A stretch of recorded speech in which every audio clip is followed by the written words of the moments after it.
teman-teman semuanya, perkenalkan nama saya Nilu Putusini Utami, bisa dipanggil Cindy. Nah, di sini saya bersama dengan Kak Yuda. Saya akan melaksanakan wawancara yang memiliki tema yaitu kecerdasan emosional dan juga komunikasi yang efektif dalam dunia kerja. Sebelumnya, Kakak bisa perkenalkan diri terlebih dahulu? Ya, perkenalkan nama saya Gede Yuda Pratama, owner dari Gokil Snack. Baik, Kak, boleh diceritakan nggak sih gimana caranya Kakak ketika menghadapi dan harus berkomunikasi dengan pelanggan di toko? Ya, cara untuk berkomunikasi dengan konsumen atau customer yang datang ke toko adalah dengan kita pertama greeting dulu. Nah, greeting dulu, terus kita tanyakan apa kebutuhannya untuk datang ke toko, apakah mau pesan makanan atau minuman seperti itu. Nah, kita lihat juga kita lihat mimik wajahnya seperti apa. Dari sana kita bisa membaca apa yang bisa kita rekomendasikan untuk dipesan oleh pelanggan tersebut. Berarti ketika ada pelanggan datang kita harus kayak kasih servis dulu ya. Jadi Ya. kayak kita layanin mulai dari menunya apa, habis itu baru mulai ke proses penjualannya. Ya, gitu. betul. Nah, kalau misalnya Kakak pernah nggak sih ada pelanggan yang memiliki kayak emosional yang kayak dia tuh cerewet kayak gitu, gimana sih caranya Kakak untuk menghadapi pelanggan yang seperti itu agar tetap profesional?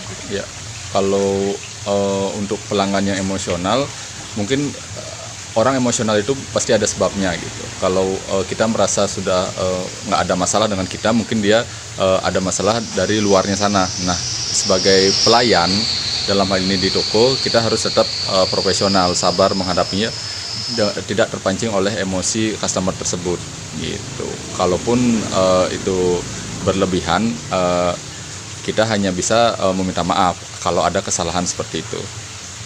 Kalau misalnya ada konsumen yang cerewet, abis itu ketika kita sudah meminta maaf, tapi dia tetap kayak ngeyel gitu Kak, gimana tuh kalau untuk solusinya biar dia tuh bisa tenang, abis itu kita juga nggak marah-marah jadinya? Iya, kalau untuk case seperti itu kita sih belum pernah.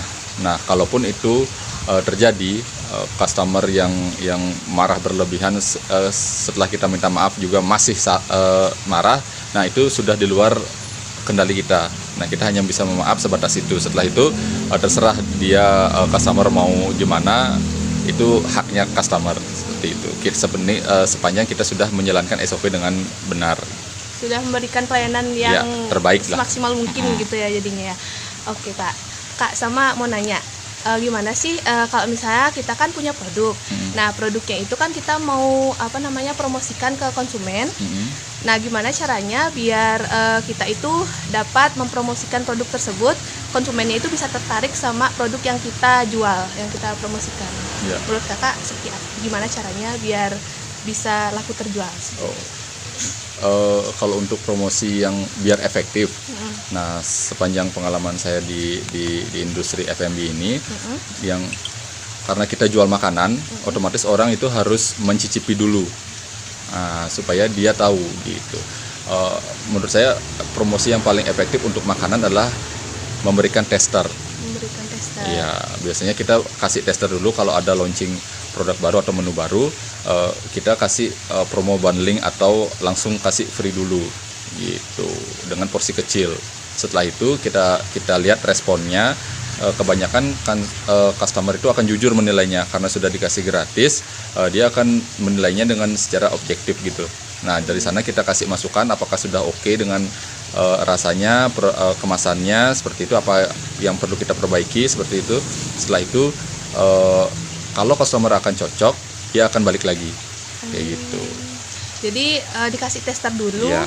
habis itu kalau misalnya cocok itu bakalan dikasih arahan buat mesen lagi gitu. Ya, otomatis customer akan kangen dengan rasanya gitu. Nah, tanpa kita suruh pun, tanpa kita promosi lanjutan pun biasanya customer akan balik lagi gitu. Kalaupun customer tidak cocok, dia biasanya akan pertama kita lihat ekspresinya ketika mencicipi. Setelah itu dia habis nggak makanannya, seperti itu. Kita lihat dari sana.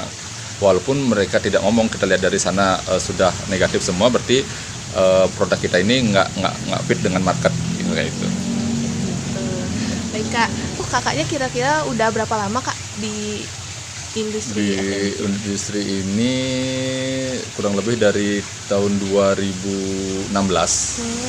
Ya, 2016 kita mulai kecil-kecilan, outlet kecil di teras Indomaret gitu.